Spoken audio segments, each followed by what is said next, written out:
Halo, Assalamualaikum warahmatullahi wabarakatuh. Selamat datang kembali di channel YouTube-nya Zain Permana. Masih di segmen curhat ya, di program curhat. Kembali saya akan bacakan lagi curhatan dari sahabat sekalian yang udah direct message ke DM. Dan kemudian nanti saya akan bahasnya. Nah, kali ini kita punya seorang subscriber atau mungkin followers ya, yang datang dari jauh ya. Jadi perkenalkan, nama si sahabatnya ini namanya adalah ya, dari Lombok ya. Dia kuliah di sebuah kampus di sana di NTB, dan di kampus itu merupakan seorang kosma ya. Nah, saya nggak tahu nih kosma itu maksudnya apa ya kosma itu. Dan selama menjadi kosma itu sangat total ya. Terkadang saya pergi ke setiap rumah teman-teman untuk mengambil tugas. Karena saya tahu banyak teman-teman yang tidak bisa jika saya tunggu di kampus. Ya mungkin kayak ketuanya gitulah ya. Jadi dia datengin teman-temannya untuk ngambilin tugas-tugas ya. Bahkan kadang teman-teman saya yang printkan tugasnya. Wow. Untuk membantu memudahkan mereka yang kurang mampu. Ini keren banget ya. Ini total banget benar memang orang ini sebagai kosma ya. Ini memberikan kepuasan tersendiri bagi saya. Namun di sisi lain saya merasa sangat capek. Karena mengorbankan tenaga, waktu, dan uang ya. Saya merasa terlalu mendahulukan orang lain daripada diri saya, katanya gitu. Saya merasa menjadi kurang sehat nih, karena perjalanan jauh selama ke rumah teman, walau di sisi lain ada kebahagiaan yang saya dapat. Nah, kira-kira apa yang saya lakukan ini benar apa enggak ya? Ini menarik ya, karena kisah ini kemudian juga kurang lebih akan saya bahas sama dengan juga kisah dari sahabat kita yang lain. Jadi ada sahabat kita yang lain juga share pengalaman yang sama ya. Kita simak dulu ya sahabat kita yang lain ceritanya kayak gimana nih, karena sama persis. Nah, kalau tadi sahabat kita yang curhat tuh cowok, yang ini cewek ya. Ceritanya gini, Kang mau nanya katanya, kalau saya punya mindset, seharusnya kita bersyukur ketika ada teman yang butuh sama kita. Karena artinya kita tahu bahwa kita tuh bermanfaat buat kehidupan dia atau orang lain ya. Nah, berbeda nih yang dipikirkan sama sahabat kita yang curhat ya. Jadi dia ngerasa teman-teman tuh ngehubungin kalau pas butuhnya aja. Nah, di sisi lain ada orang-orang yang bilang, jangan kayak gitu, jangan jadi orang yang gampang dimanfaatin ya. Jadi orang-orang yang kemudian kita tadi ya, sama kayak sahabat kita yang kosma tadi, berjuang untuk orang lain tapi kemudian dia ngerasa capek gitu. Nah, orang-orang itu bilang bahwa itu tuh dimanfaatin, jadi gampang dimanfaatin. Nah, tapi katanya selama kita punya filter untuk diri kita, misalnya kita tahu batasan kapan harus mengiyakan, kapan membantu, dan kapan enggak atau nolak, kita jadi aman ya. Tapi nolak teman itu emang boleh nggak, Kang? Baik-baik aja kan gitu? Atau balik lagi ke lingkungan kita?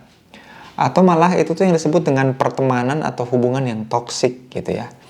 Terus saya jadi penasaran, kata sahabat kita ini, gimana cara mengidentifikasi teman yang toksik dan bawa pengaruh buruk, dan bagaimana dengan kita yang ngerasa selalu dimanfaatin gitu. Tiba-tiba penasaran seperti itu. Nah, ini kita bahas ya. Teman-teman pernah nggak ngerasain pengalaman yang sama kayak dua sahabat kita ini, bahwa mereka berbuat baik, kita berbuat baik, kita tahu bahwa itu baik buat orang lain, tapi entah kenapa kita merasa dimanfaatkan. Kita puas berbuat baiknya, kita ikhlas berbuat baiknya, tapi entah kenapa kok sepertinya kita dimanfaatkan. Pernah nggak ngerasain seperti itu? Dan itu baiknya harus gimana? Seperti apa? Bagaimana caranya supaya kita bisa berbuat kebaikan tanpa harus merasa dimanfaatkan? Nah, ini yang akan kita bahas ya. Bismillahirrahmanirrahim.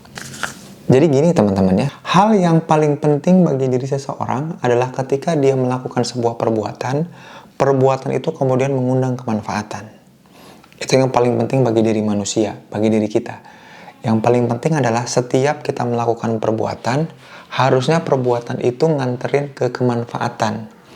Karena dengan kemanfaatan itu kita tahu bahwa apa yang kita lakukan itu bertambah dan menumbuhkan, itu yang penting.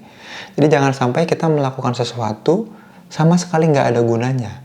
menjadi siklus yang kemudian lama-lama membuat kita barangkali akan jadi sakit. Sakit itu dalam artian ya kita mengulang suatu hal yang monoton, yang nggak menumbuhkan, yang tidak mengubah. Akhirnya kita melakukan sesuatu yang nggak penting, nggak bermanfaat, dan bahaya. Itu jadi bikin kita sakit secara fisik dan secara mental, karena kita mengulang kegiatan yang nggak ada manfaatnya. Maka bagus buat teman-teman yang selama ini perbuatannya itu mengundang kemanfaatan. Tapi kalau sampai ngerasa dimanfaatin itu kenapa? Jawabannya bukan salah orang lain dan bukan salah perbuatan kita. Yang salah kemudian adalah kita nggak sadar bahwa perbuatan ini sesuai atau enggak dengan tahapan atau level pertumbuhan kita. Saya ulangi lagi ya. Yang salah itu bukan orang lain yang ngemanfaatin ngemanfaatin kebaikan kita. Nggak apa-apa kok aku dimanfaatin, rela gitu ya. Bukan salah mereka untuk ngemanfaatin kebaikan kita. Justru kan bagus ya orang lain dapat kemanfaatan dari kita, itu hal yang bagus. Nggak apa-apa, nggak masalah. Itu bukan masalahnya. Yang jadi masalah juga bukan perbuatan kita. Ini kita kebaikan. Kita harus ngurangin kebaikan kita. No, bukan. Yang kemudian salah di antara kedua hal ini adalah kita tidak mensinkronkan, satu, dan yang kedua kita tidak menyadari. Ya, kebalik ya. Yang pertama kita tidak menyadari, yang kedua kita tidak mensinkronkan. Yang harus disadari apa?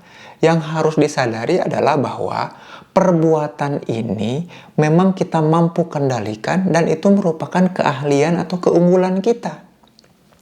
Maka jangan pernah menawarkan sesuatu yang bukan keahlian atau keunggulan kita. Karena lama-lama kita akan lelah, karena lama-lama akan muncul rasa dimanfaatkan. Sampai sini benar-benar kebayang ya? Jadi kalau kita melakukan perbuatan-perbuatan yang itu tuh bukan keahlian kita, atau bukan dalam rangka kita pengen ningkatin keahlian di bidang itu, lama-lama kita akan dimanfaatkan. Contoh, kita ingin ngebantu orang, ngefasilitasi orang untuk ngumpulin tugas. Keahlian kita apa di situ? Keahlian saya berjejaring, saya bisa menghubungkan orang ini dengan orang lain. Nah, kalau tujuan saya melakukan kebaikan itu sekaligus untuk melatih skill saya, bisa nggak ya saya jadi perantara dia dengan dosennya, dosen pembimbingnya, dosen kampusnya? Maka itu keahlian yang membuat kita ikhlas berbuah kebaikan tanpa merasa dimanfaatkan. Kenapa? Karena kita sadar bahwa itu sesuai keahlian dan memang kita ingin meningkatkan di bidang itu. Nah, yang bikin kita ngerasa dimanfaatin adalah ketika kita melakukan sebuah perbuatan, gak jelas tujuannya apa buat kita, gak direncanain itu untuk pertumbuhan apa, untuk meningkatin kemampuan apa, kita tiba-tiba bantu. Maka kita akan kehilangan makna walaupun membantu. Kenapa? Ini buat gue dapat apa ya? Karena kita nggak tahu kita akan menumbuhkan apa dengan skill kita ngebantu orang. Ya. Makanya bantulah orang sesuai keahlian atau sesuai dengan keinginan kita ingin melatih atau menumbuhkan kemampuan apa. Maka kalau kita ingin menumbuhkan kemampuan public speaking, talking, ya udah yuk, mau nggak barang kamu aku ikut jualin? Aku nggak ngambil untung. Kenapa? Aku ingin belajar ngejualinnya. Itu ngebantu juga. Mau nggak kamu aku coba hubungi ke dosen kamu? Aku yang ngomong ke dosennya. Karena aku lagi pengen belajar komunikasi. Kebayang nggak? Jadi ketika kita melakukan perbuatan, kebaikan, dan orang dapat manfaat, kita ningkatin skill kita juga. Kita sadar bahwa berbuat kebaikan ini dalam rangka pertumbuhan kita juga. Nah, masalahnya sahabat kita ini, si Cosma, dan sahabat kedua kita ini, ngebantu orang yang asal bantu, spontan, dan akhirnya keseringan, tapi kita nggak ngerti aku tuh ningkatin skill apa dengan bantuan ini. Ya, di mana-mana orang yang ngebantu orang lain bukan dalam keahliannya, lama-lama akan jadi beban. Akan ngerasa bahwa bantuan itu jadi sebuah beban. Kalau sekali, dua kali, atau sesekali aja, nggak masalah. Tapi kalau terus-terusan, tapi hal itu bukan merupakan keahlian kita, lama-lama jadi beban.